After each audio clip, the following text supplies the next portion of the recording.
Right, welcome back students. Now let us go with the next topic of your NCERT concept, that is acids, bases and salts chapter. I think previous video we have seen how do acids, or what is the thing when dry HCl gas is means when you expose a moist litmus paper or when you expose a dry litmus paper, how does dry HCl gas respond to that? Right, hope I expect like your students have already watched the video, because every video has a connectivity to the next video. Please watch that in a series. Right, now today the concept which we are going to learn is how strong are acids or bases. So first thing what we have to understand, now we said till now we have been studying there is something called red litmus paper, blue litmus paper, phenolphthalein indicator, methyl orange indicator. So till now we have been using all those and we just said this is an acid, this is a base, right, because of the color change. Now the concept is, if you have to know how strong, means if you are speaking in terms of strength of acids and bases, and next different concept starts here, that is we are going to decide or know the strength of acid or base with a paper called pH paper or pH scale. So the first concept or the first answer here is the strength of acid or base. How do we know this? By using can be predicted using a pH scale or pH paper. Okay, this is available in the lab in different colors and that. First let us understand what it is. So here this pH paper or pH scale, or the concept of this was first introduced by Sorensen. So Sorensen has introduced the pH scale, which will explain what I said, it is strength of acid or the base. So in 1909 he has discovered this. How does the pH paper look and what actually is the pH, we'll see. Now I know the concept, I know that means basic understanding. Now we will see what actually is an acid, what actually is the pH, what actually is a base, what does it contain, and how can I measure it. So when I have to speak about an acid, simple. We have acidic solutions, we have basic solutions, we have neutral solutions. So acidic solutions, basic solutions, neutral solutions. Done. Now how did I decide these are acidic, basic using a pH paper? First see.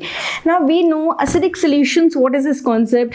We said acidic solutions have more of H plus ions and less OH minus ions. So this is the concept.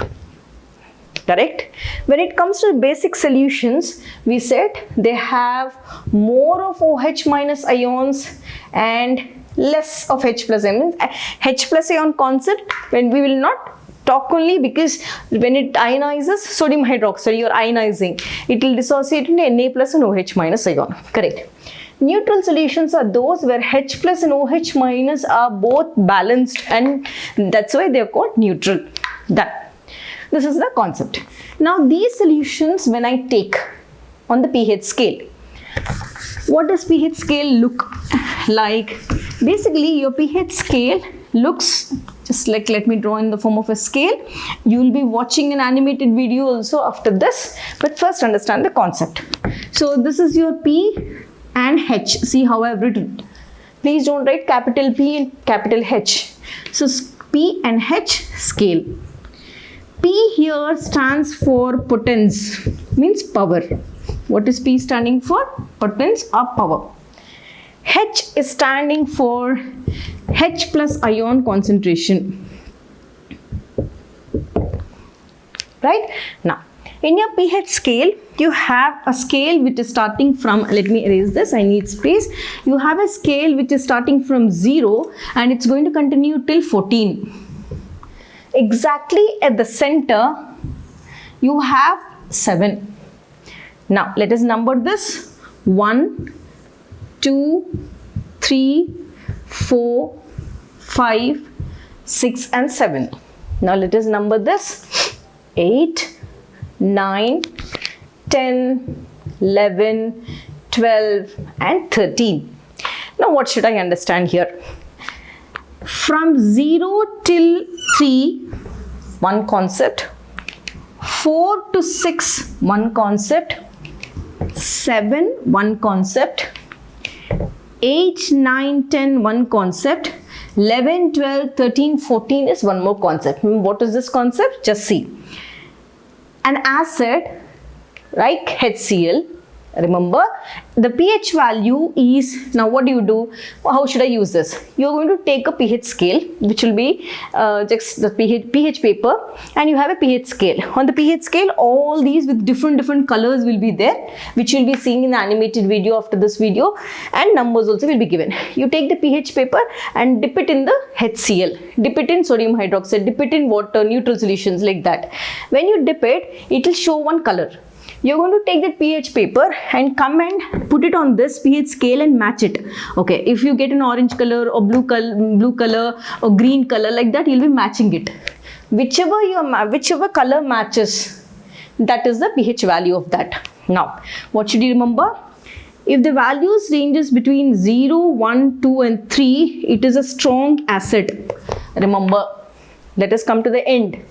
If the value ranges from 11, 12, 13, 14, it is a strong alkali. Now, what is this? Alkali. Let us write full form. I already said strong alkali. It's nothing but a base in water. So, if I take what base, I put it in water, it is called alkali. Now, extreme first stands for strong acid, so strong base. So two extremes of the pH paper, if I stand like this extreme is strong acid, this extreme is strong base. Done. 4, 5, 6 is a weak acid. WA stands for weak acid.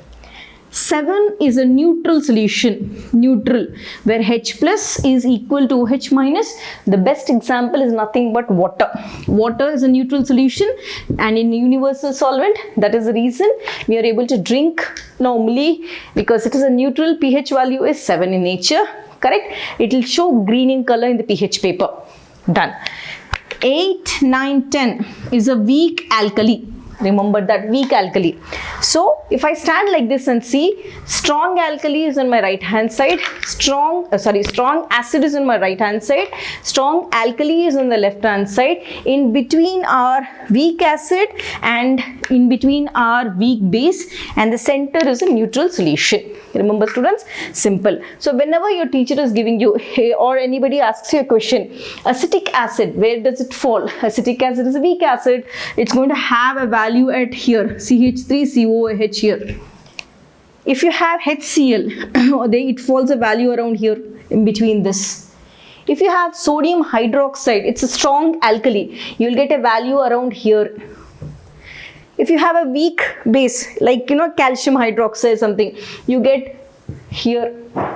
If you have water, you will get a value here. So this is nothing but your pH scale, which will explain the strength of an acid or a base. So using this pH scale, we are going to just analyze or the importance of pH. We have done a video where we are going to see the importance of pH in soil, pH in dentistry, pH in fertilizers, pH in bleaching. Everywhere we are going to use this word pH, because beyond that, either the product which is expected will not be achieved. So this is your pH scale. This explains clearly acids. Let us conclude. pH scale, it was discovered by Sorensen.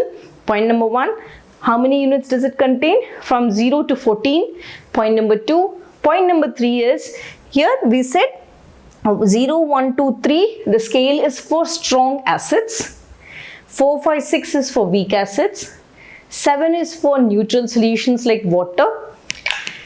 8, 9, 10 is for weak bases or weak alkalis. 11, 12, 13, 14 is for strong alkalis or strong bases, like ammonium hydroxide, sodium hydroxide, like that. Right? So here, what concept you need to remember? You need to remember pH scale is used for measuring the strength of acids or bases as well as neutral solutions.